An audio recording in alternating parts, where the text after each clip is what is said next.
7.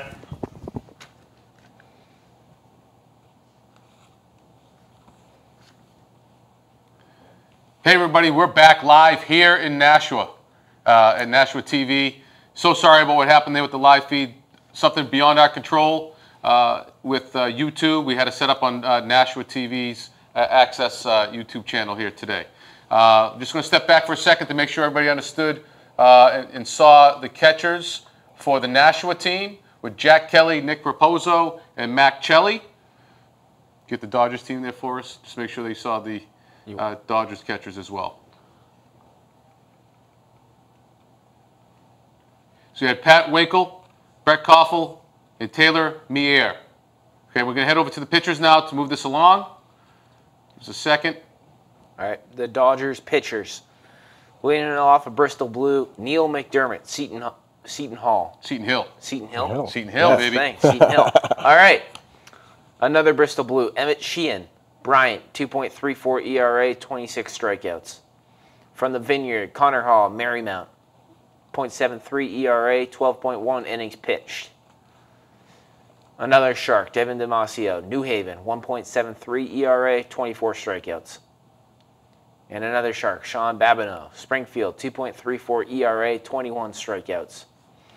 Brian Ketchie, Catawba College, Martha's Vineyard, 2.7 ERA, 30 strikeouts. Chance Huff, Vanderbilt, Martha's Vineyard, 0.9 ERA, 12 strikeouts. Brockton Rock, Jack Mahala, Harvard, 2.28 ERA, 16 strikeouts. Sam Jacobsack, Brockton Rocks, Northeastern, 2.4 ERA. A Worcester Braveheart, Danny Barlock, Holy Cross, 1.28 ERA. And that rounds out the Dodgers pitchers. So we got some guys here that can throw the ball. McDermott has been on fire so far. I think he's almost averaging 2 strikeouts per inning since the beginning of the season over there for Ronnie Palmer's team. The other kid, Huff, obviously going to Vanderbilt next year, strong arm. Last night actually I think get the the save in the first game last night against Nashua. Throwing the ball up to 93, 94 miles an hour pretty easily. And Barlock just coming back. Doesn't have as many innings as some of these other guys. Barlock just coming back from Worcester, and he was averaging over 2 strikeouts per inning here to get the season started for him. It's good to see some of the other folks in there too. Give it a chance to make the All-Star game. Looking forward to seeing some of them pitch on Monday. Not sure if you have much to add to it, Josh. Yeah, obviously a lot of guys here. Sheehan, obviously someone from BC who's going to be a big part of that program from Bristol, a team that's been playing well of late. A couple Brockton guys and Martha's Vineyard obviously well represented as well. Yeah. The All-Star, that pitching staff is Shark heavy, and you can see why they jumped out to an early first half lead. Yeah, I think the Sharks are pretty nervous about who's going to be able to pitch for them for the next several days. I've been working with Mendez because some kids might be shut down, not, so we're working real hard to find out who's going to be able to be available on Monday because, all teams are pretty short on pitching, but we want to try to make sure that every one of these kids gets an opportunity to pitch in the All-Star game if possible. But again, number 1 in the league this year, leading the standings. It obviously starts with the pitching staff. So great job so far by Generis out there in Martha's Vineyard. Moving on to the Nashua team, the pitching staff. From Bentley University and the Nashua Silver Knights, hometown team here, Luke Dawson, a 3.31 ERA and 34 strikeouts on the season so far. Also from Nashua and Northeastern University, Brandon Dufault, a 1.55 ERA and 32 strikeouts on the summer so far. Also from Nashua, a lot of Nashua to start us on the Newcomb team. Drew Farkas from the University of Hartford, 2.91 ERA and 2 saves. From the Pittsfield Suns and the University of New Haven, Isaiah Mestre, a 3.0 ERA and 27 strikeouts. From the Worcester Bravehearts and Northeastern University, Henry Ennin, a 2.22 ERA and 28 1/3 innings pitched. Also from Worcester and Vanderbilt University, Mackenzie Stills, 1.63 ERA, 22 strikeouts for the Bravehearts. From Worcester, Will McFadden, a 3.00 ERA and 14 strikeouts. Another Braveheart on the Nashua pitching staff, Kendall Pomeroy from UMass Lowell, 2.58 ERA and 29 strikeouts. And from the North Shore Navigators and New England College, Shane Audette, a 1.58 ERA and 29 strikeouts so far this season. Also from the Nashua team, Bristol Blues and Emory College, Richard Brereton, a 1.54 ERA and 18 strikeouts, and also has a 2.288 batting average as well. And those are the Nashua pitchers. Yeah, Brereton is an interesting guy. He will be both a position player in this game and also get an inning during the game, depending on how they work it. It was 2/3 of an inning, a full inning. But he was definitely a guy that deserves to be on both sides there, giving him an opportunity to play. Stills, great performance last night. I think he had, 7 innings pitched, 11 strikeouts last night, and he dealt last night. He was, I think, pitcher of the night. Great opportunity there. Obviously Dawson, he was in the league last year with Seacoast, and I believe he was an All-Star as well last year. He's, again, another great pitching staff here, guys that have proven to be an All-Star and given an opportunity to do so. Let's move on to the field. You want to talk about some of the Nashua guys here? I would love to talk about some of the Nashua guys. Is that good? Yeah, the boy. All right. Luke Dawson, been solid in the Nashua staff so far. He has the chance to play pro ball. I know some pro clubs have been following him, and then Brandon Dufault. He's the guy with the heater. He touched 97 on the radar gun on the scoreboard the other day. And then Drew Farkas has been a good Hartford guy for us, as most Hartford guys have been in the last 2 years. A guy can come in out of the pen and get it done. Now, Will McFadden was also discussed about being a big-time home run hitter as well on the other side, but a very good arm. And has worked his way as a pitcher. Has worked his way into the All-Star team. So for field managers for the All-Star game, obviously the team that's leading the league right now. Obviously this year is a little bit different than the 7 teams. But Jay Mendez, Janaris Mendez is he's assistant coach at Suffolk, but he's worked real hard down there with Russ Curran to build up that roster, and he's done a great job managing that team. Some people wanted to know if we were going to do the All-Stars versus the Martha's Vineyard Sharks for this All-Star game because we're doing so well down there. And then obviously our hometown guy, the team that's hosting the All-Star team with BJ Neverett, we're looking forward to and we're going to build their staff here over the weekend and on who's going to be on which side to work with them as we move forward throughout the weekend. In addition to some of the guys that didn't make the All-Star game right now. Understand that some pitchers are going to be coming to Scout Day. We've been very successful in the years past with having guys who didn't quite make the All-Star team, but go to our Scout Day. And sometimes we have more guys drafted or signed out of our Scout Day than we do our All-Star game sometimes. It just depends. Some guys got here a little bit late. Some guys just haven't got fired up yet. And in addition, looking at the All-Star teams, what happens every year? There's a kid that get left off, and we'll talk about that in our fan vote in a minute. But there's always an opportunity for these guys to continue to play, and at the end of the season, there's always a kid or 2 or 3 that make the postseason All-Star team that didn't make the mid-season Classic here. Just whatever it is. Some of the guys now are staying hot. They got there because it's a short season. I've made it work for them. But there's going to be a couple of opportunities for these guys to prove us wrong, or I guess prove the selection committee wrong, and why they didn't make the All-Star team. So we're going to get ready. We're going to go to the back room now, remote location, to Aaron Therian and Natalie Ellard to talk about the Home Run Derby.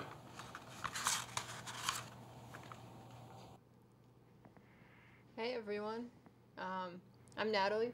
And I'm Aaron. And looks like we got a great couple of teams ready for the All-Star game, and we're going to go over another great event on All-Star Day. Is the Home Run Derby. We got 4 great players participating. First one that we have up is Sal Freelick from North Shore. He's a high school kid, so he came into the league a little bit later, but since he entered, the Boston College commit has led the league in home runs, hitting 7. And you want to say anything about Sal? Yeah, Sal seems like a great player. He came into the league a little bit late, but now he's just been coming into the league and just tearing it up. Leads the league in home runs and average, and it looks like he's got a bright future ahead of him. It's going to be exciting to see what he does in the Home Run Derby. Yeah, definitely. And another player that we got in the Home Run Derby, another guy that's really been killing it this year, is Michael Delacari from Worcester, the senior from SUNY Oswego. He's shown great power this year. He's hit 6 home runs for the Bravehearts, placing him second in the league for home runs. He's shown a lot of power. What do you think, Aaron? Yeah, absolutely. I think this guy, he's going to come in to the All-Star Home Run Derby, and he's probably going to put on a show. They say that he puts on a show during batting practice, puts a lot of balls out and over the wall. So it's going to be really cool to see what he's going to be able to do. Yeah, I don't think he's going to be fazed by the big stage at all. Up next, another guy that's not going to be phased at all is Patrick Winkle out of Bristol. Another high school kid came into league a little late, but he's been killing it since he's got here. The UConn commit, and in the 2018 MLB draft, he was drafted by the New York Yankees, so he's definitely not going to be phased by the stage at all. Yeah, absolutely. This catcher, he's really he's got something special in his bat. He's got a lot of pop, and he shows that he can put the ball out. So it'll be really cool to see how many he could put out during the home run derby. Yeah, definitely. And last but not least, we got Jake LaBelle from Nashua. He's going to be representing the hometown team. He's going to feel right at home in his home ballpark. He's a senior from New York, the New York Institute of Technology, and he's hit 4 home runs this year. So definitely going to feel comfortable. Yeah, the local kid, he's really going to be he's going to be putting on a show for the people in Nashua. I'm sure that's going to be the fan favorite for everybody that's from Nashua. It's going to be really cool to see. This guy's a big guy, he could really put it out. Yeah, I'm really excited to see what he could do. Yeah, it's going to be a great competition for sure. We got 4 great guys, and maybe the commissioner might throw in a 5th if time allows, but if not, we got 4 great players for sure. And who do you think's going to take it? You want to make a prediction? Or big prediction, honestly, might have to go with Sal Frelick. This guy, he's really been tearing it up in the limited amount of games that he's been able to play in. He came in the league late, and he leads the league in home runs, so I think that's got to be my guy to go in. Yeah, I'm going to go with Jake LaBelle. I'm going to go with the hometown kid. I just feel like he's going to be right at home. He's going to have a lot of fan support, and I think he's going to show out for sure. But it's going to be great regardless of who takes home the title of Home Run Derby champ. Absolutely. So next, what we have is the the Futures League fan vote for the 2018 All-Star Game. And what we have first is the Martha's Vineyard Sharks infielder, Tate Colwick, the Brockton Rocks catcher and pitcher, Brennan Vasquez, the North Shore Navigators infielder, Joey Murphy, the Nashua Silver Knights catcher and infielder, Nick Biddison, the Worcester Bravehearts pitcher, Sebastian Grzecki, the Suns infielder, Drew DeMartino, and the Bristol Blues outfielder and pitcher, Peyton Stevens. So let's talk about a couple of these players. First one that really pops out to me is Tate Colwick from the Sharks. This guy has really been having a good season, showing a little bit of pop. He has 3 home runs and 17 RBI, been really helping his team out get the wins. The Sharks, they're first place in the league, and this guy is one of the reasons why. What do you think? Yeah, absolutely. I mean, you look at the Sharks record, and he's a big part of why they're at the top of the league. And, you know, he has a good average, hitting a lot of RBIs in, so definitely a good player.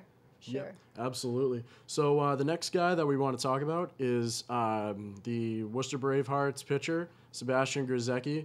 This guy is the opening day starter for the Worcester Bravehearts, and he has really been putting on a show for them. He's second in the league in strikeouts with 35, and he has a 3 ERA and a record of 4-2. This guy, he's really been a stud for them on the mound. What do you think? Oh, absolutely. I remember at the beginning of the season, it was like, he had like 2 or 3 Pitcher of the Night awards so far this season. He's just been killing it, and I'm personally surprised he didn't make the team to begin with, but he definitely has the stuff, and I think he deserves to be there, but, you know, it's up to the fans, so we'll see what they think. Absolutely. And then another player we want to highlight would be the Nashua Silver Knights, Nick Biddison. This guy, catcher and the infielder, he's got some power to him, a couple of doubles, and he also he has 24 walks, so he's definitely got a good eye at the plate. A lot of patience there, and it leads to a good on-base percentage. What's your opinion on this guy? I think he's a really good kid. I mean the patience to sit out and, you know, get on base 24 times from getting a walk, it's really impressive. And, you know, it would be nice for Nashua to have another hometown kid in there playing. But yeah, definitely a good player. I mean, all of these guys on this list are really deserving to be in there. So make sure to vote often. That's all I can say about that. Absolutely. That's going to be it for us over here. And we're going to throw it back over to the main studio. Hey, everybody. Thanks, Natalie and Aaron, for our recap of the Home Run Derby and the fan vote. Let's talk real quick about the Home Run Derby. We're short in time a little bit this year, so we're going to start off with four participants. So those four guys, they got 3 minutes each, right? And 2 timeouts per those 3 minutes. We'll see how they do. You know, LaBelle can crank it. Fralick is leading the league in home runs. Delicari is second behind him. And, you know, Winkle, we've been told, puts on a show down there in Bristol, so we're looking forward to that. From there, we'll take 2 to go to the championship, you know, to the finals, and we'll declare a winner right after that. Last year, when we had a little bit more time, I was able to throw a 5th guy in. I think the last 2 years I was able to do that. Not sure we can do that this year, but we do have our eye on a guy or 2 that might be able to add that day for the 5th. On the fan vote, we should have that up and running here soon. In probably about an hour, we'll have it set up on our website, Twitter, and Facebook. Vote as many times as you possibly can. We'll update it as much as we possibly can over the weekend. We'll make a decision on Monday morning around 10 or 11 o'clock. The last person will vote. We want to make sure we get that information to the player actually, it's going to be the top 2 players that get in. I know that Bill Tulecki is working in the background right now with Joe Gill and Ashley Laramie to make sure that Joey Murphy gets into this All-Star game, because I heard it last night and all this morning how he didn't make it in because Joey's right there. You know, he bumped his average up again last night with some other hits. So I know that he's going I know Bill has probably got people pounding away already. He's hired, you know, some people, you know, somewhere in the back room, there's 100 people typing away on a computer voting for Joey Murphy right now. So anyway, I want to thank everyone here today for all their help at Nashua TV. Can't thank the city of Nashua being a huge sponsor for the All-Star Game, and Mayor Donchis and Nick Caggiano and his group and everything that they've done to make sure that this All-Star Game is going to go off great. Rick has been working tirelessly with Pete and Victoria and Brian and the rest of the staff at Nashua. And, you know, this is our showcase, and we love it every year. It's a great opportunity for us and our fans to be part of something special. These kids get an opportunity to be in front of, you know, 25, 30 Major League teams. Some of these teams will bring 2 or 3 guys with them to scout these guys out. So we love it. The pink shirt will be in there. I might have to switch it up a little bit depending on how it's going to be there, because we're usually sweating pretty good that day. But thank you for everybody. Appreciate you guys tuning in and dealing with our breakdown today with the YouTube channel. But hopefully everybody has a great time. See everybody on Tuesday. Thank you. See ya. See ya.